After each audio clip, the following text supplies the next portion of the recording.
Hi అండి, అందరికీ నమస్కారం. అందరూ బాగున్నారా? మేమైతే బాగున్నాం. ఈరోజు అయితే తాతతో ముచ్చట్లు అయితే పెట్టుకున్నాము. తాతకైతే చాలా విషయాలు తెలుసు. అంటే ఆవులకు, గొర్రెలకి, మేకలకి వైద్యం చేస్తాడు. ఇంకా అలానే ఇప్పుడు కూడా తాత ఆవును పట్టుకొని మేపుతాడు. అంటే ఖాళీగా అయితే ఉండడు. చెవులు అయితే వినపడదు. ఏదైనా స్కీమ్ వస్తే మిషన్ అట్లా ఇస్తారు కదా చెవుల్లో పెట్టుకునేదానికి, అదైనా ప్రయత్నిద్దాం అనుకుంటాను. తాతకైతే నేనేం చెప్పలేదు. ఇంకా ఆరోగ్యం అన్ని కూడా తాతకు చాలా హెల్దీగా ఉన్నాడు. కాకపోతే తినమంటే వద్దంట అన్నాడు. టీ కూడా తాగడంట. ఇంకా నాకు వద్దమ్మా, నేను పొద్దున్న తింటే మళ్ళీ సాయంత్రమే అట్లనేసి అంటా ఉన్నాడు. ఇంకా మా మామ దగ్గర అయితే వస్తే మా మామ తాతతో చాలా హ్యాపీగా మాట్లాడతాడు. కానీ మా మామ మాట్లాడేది తాతకి వినబడదు. తాత చెప్పేది కాసేపు వింటాడు. ఇంకా అలానే ఈ తాత దగ్గర అయితే చాలా అంటే చాలా వైద్యం తెలుసండి తాతకి. ఆవులకి, గొర్రెలకి, మేకలకి, వీటన్నిటికీ కూడా చాలా అంటే నాకు తెలిసినప్పటి నుంచి తాత అయితే వైద్యం చేస్తాడు. మా ఊర్లో అయితే అప్పుడు డాక్టర్లను పిలిచే వాళ్ళు కాదు. ఆవులకి, గొర్రెలకి ఏదైనా అయినా మాది మేక ఒకటి 4 పిల్లలు వేసింది, కందే వేసింది అనమాట. అంటే పిల్లలన్నీ చనిపోయినాయి కడుపులో. అది కడుపు ఊదుకొనేసి అయితే పడుకునేసింది. ఒకసారి అయితే తాతని తీసుకొచ్చినాము. తాత అయితే చాలా చాకచక్యంగా అయితే వాటిని అయితే బయటికి తీసినాడు. కానీ చాలా వరకు అయితే చిన్న చిన్న పిల్లలు చనిపోయేదో ఆకు కూడా పోసినాడు కడుపులోకి. ఇంకా అది చెత్త అంటారు కదా, అదైతే వేసిందనమాట. చాలా అంటే చాలా మెడిసినల్ ప్లాంట్స్ అయితే తాతకు తెలుసు. ఇంకొకసారి ఏమో ఆవు మేయ వేయలేదు, దూడ వేసేసిన తర్వాత మేయ అయితే వేయలేదు. అప్పుడు కూడా అంతే, తాతను తీసుకొచ్చినాము. తాత అయితే ఏదో వైద్యం చేసినాడు. ఆవులకి, గొర్రెలకి, మేకలు కాళ్ళు ఇరిగిపోయినా, ఏదైనా కడుపు ఊదుకోనా, లేకపోతే ఇంకేదైనా అయినా కానీ చూస్తేనే చెప్పేస్తాడనమాట, పలాంది ఇది జరిగింది అనేసి. వాటిని చూడగానే అయితే తాత ఎలా చెప్తాడో ఏమో మాకైతే తెలియదు. కానీ ఈ తాత లాంటి వాళ్ళు ఉంటే మాత్రం నిజంగానే లైబ్రరీలో ఒక పెద్ద బుక్ ఉన్నట్లే. వీళ్ళతోనే కనుమరుగైపోతుందేమో అలాంటి వైద్యాలన్నీ అనిపిస్తుంది. ఇప్పటి వాళ్ళకైతే ఎవరికి తెలియదేమో. తాత అయితే ఇంకా ఎవరికి నేర్పిలేదేమో. ఇంకా చాలా విషయాలు అయితే తెలుసు తాతకి. ఒక బుక్ లో గానీ అట్లా వాళ్ళు ఎవరైనా తెలిసిన వాళ్ళు రాసి పెడితే మాత్రం ముందు ముందు తరాల వాళ్ళకైతే పనికొస్తుంది. ఇంకా ఆవులకి, గొర్రెలకి, మేకలకి నైట్ లో ఏమైనా అయితే, మాదైతే మారుమూల గ్రామము, ఇంకా డాక్టర్లు వచ్చే పరిస్థితి ఉండదు నైట్ లో. ఇంకా పగుల్లో అయితే ఉంటారు, కానీ నైట్ లో మాత్రం చాలా ఇబ్బందిగా ఉంటది. దగ్గరలో అయితే డాక్టర్లు అందుబాటులో ఉండరు. తాతే డాక్టర్ అనమాట మా ఊర్లో వాళ్ళకి. ఇంకా ఏమైనా అట్లా అయితే అర్ధరాత్రిలో అట్లా తాతనే తీసుకొస్తారు. చాలా వరకు ముందు అయితే వాన ఎప్పుడు వస్తుంది ఏమనేసి ఒక అంచనా మీద, అంటే వాళ్ళు ప్రకృతిని చూసి చెప్పేవాళ్ళు అనమాట. నాకు చెవులే వినబడదు అంట అన్నాడు తాత. ఇంకా ప్రకృతిని చూసి ఎలా చెప్పేవాళ్ళు అంటే, నైట్లో పడుకొని ఉంటే చందమామ చుట్టూ రౌండ్గా గుడిలాగా కట్టేది, దాన్ని చూసి అంటే దూరంగా గుడి కడితే దగ్గరలో వానొస్తుందని, దగ్గరగా గుడి కడితే ఏదో చెప్పేవాళ్ళు అనమాట. నాకు కూడా సరిగా గుర్తయితే లేదు. ఇంకా రాళ్ళ చెట్టు అనేసి ఒక చెట్టు అయితే ఉంటుంది, మునక్కాయలాగా వదులుతాయి కాయలు. దాంట్లో ఏమో ఆ చెట్టు అంటే పువ్వులు వదిలితే 15 రోజులకి అట్లా వర్షం పడుతుంది అనేసి అయితే చెప్పేవాళ్ళు. అదేవిధంగా మోతుకు చెట్లు, మోతుకు గింజలు ఉంటాయి, దాన్ని చూసి కూడా వర్షం ఎప్పుడు పడుతుంది ఏమనేసి కూడా చెప్పేవాళ్ళు. ఇంకా ఇలాంటివన్నీ కూడా అంటే తాత వాళ్ళకి ముందు నుంచి కూడా తెలుసు. తాత వాళ్ళు తెలుసుకొని మళ్ళీ పిల్లలకైతే చెప్పాలి. కాకపోతే ఇప్పుడంతా కనుమరుగైపోతూ ఉంది.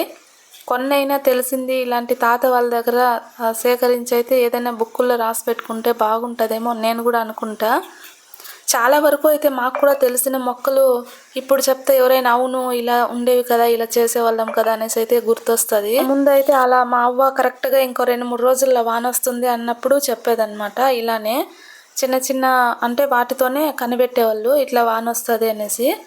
ముందుగానే మా నాన్నకి హెచ్చరించేవాళ్ళు, ఏదైనా తడిసేది ఉంటే అట్లా తీసి లోపల పెట్టుకోండి, కసువు అంతా భద్రించుకోండి, ఏదైనా అంటే పాక అట్లా అది ఉంటుంది కదా, ఆవుల షెడ్ అట్లా వేసింటాము, దానంతా తీసి నీట్గా వేసుకోండి అట్లా అనేసి అయితే చెప్పేవాళ్ళు. ఇంకా కొన్ని సందర్భాల్లో అయితే ఈసారి వాన లేట్ అవుతుందేమో, అంటే లేట్ అయ్యేలాగా ఉంది, ఇంకా రాగులు అట్లా నారు పోసినప్పుడు జాగ్రత్తగా చూసుకోండి అనేసి అట్లా చెప్పేవాళ్ళు. తాత అయితే ఎక్కడో పడినాడంట, ఏదో కాలుకు దెబ్బ తగిలితే ఏదో అయితే వైద్యం చేసినాడు. ఇంకా మనమైతే హాస్పిటల్ చుట్టూ పరిగెత్తాము, కానీ తాత చూడండి ఈ వయసు కూడా తాతే వైద్యం చేసుకున్నాడు. చాలా గ్రేట్ కదా. ఇంకా అలా అయితే చాలా విషయాలు తెలుసు తాతకి. కొన్ని ఆకులు, మూలికలు అవన్నీ కూడా తెలుసు. కానీ తాత ఎవరికైనా చెప్పిస్తే బాగుంటుందని, కాకపోతే అడగదామంటే తాతకేమో చెవులు వినబడదు. ఆవులకి, గొర్రెలకే కాదు మనుషులకు కూడా కొన్ని అయితే తాతకు తెలుసు. చూడండి తాతే వైద్యం చేసుకున్నాడు.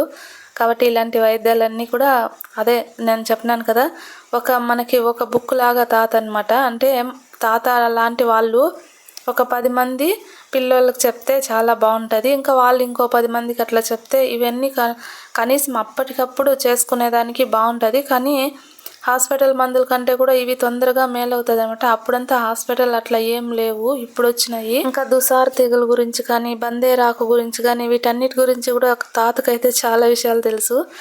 ఇంకా తాత దగ్గర అయితే ఇలాంటి తాతలు ఉంటే మీ ఊర్లో కూడా కామెంట్ చేయండి. తాతకైతే పాపం నాకైతే తాతకు కానీ చెవులు వినబడింటే నేనే కూడా ఒక బుక్లో రాసి ఇంకా దాన్ని అయితే పెట్టేదాన్ని. చాలా మంది అయితే తాత వాళ్ళ ఫ్రెండ్స్ కానీ వాళ్ళ జత వాళ్ళు కానీ లేరు, కానీ వాళ్ళకు కూడా చాలా విషయాలు తెలిసినాయి. వాళ్ళ దగ్గర కూడా మనం తెలుసుకోవాల్సింది చాలా ఉన్నింది, కనుమరుగైపోయినాయి అంతా. ఇప్పుడు తాత కూడా ఇలాంటి వాళ్ళ దగ్గర మనం సేకరించి పెడితే ఇంకా ముందు తరాల వాళ్ళకైతే పనికొస్తుంది.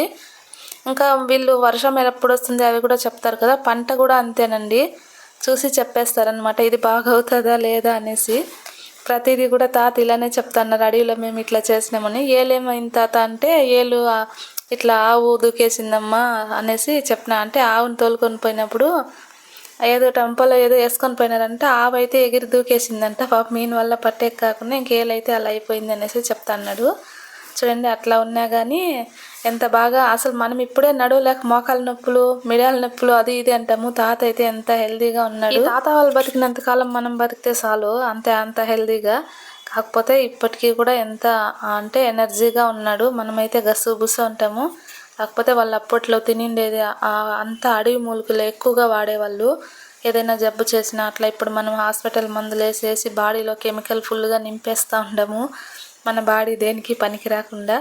అంటే పారం కొల్లాగా తయారైపోతుంది అనమాట. వీళ్ళైతే అప్పుడు నాటి కొల్లాగా బాగా, అంటే జొన్నలు రాగులు సజ్జలు ఇలాంటివి బాగా తిని ఉంటారు, అందుకనేసి వీళ్ళు ఇంత హెల్దీగా ఉన్నారు. మనం ఏంటంటే ఇప్పుడు అన్నమే తింటాము, సంగటి వేస్తే వద్దంటాము, కానీ అప్పుడు మాత్రం తాత వాళ్ళు రోజు సంగటి, కూరాకు సాంబారు, పనసకాయలు అంటే సీతాఫలాలు ఆకలికి అంటే కాల్చి తినేవాళ్ళంట. దాంట్లో కూరాకు సాంబార్ కూడా తినేవాళ్ళంట. ఓకే బాయ్ ఫ్రెండ్స్, మా ఛానల్ చూసి నచ్చినట్లయితే లైక్ చేయండి, షేర్ చేయండి, సబ్స్క్రైబ్ చేయండి.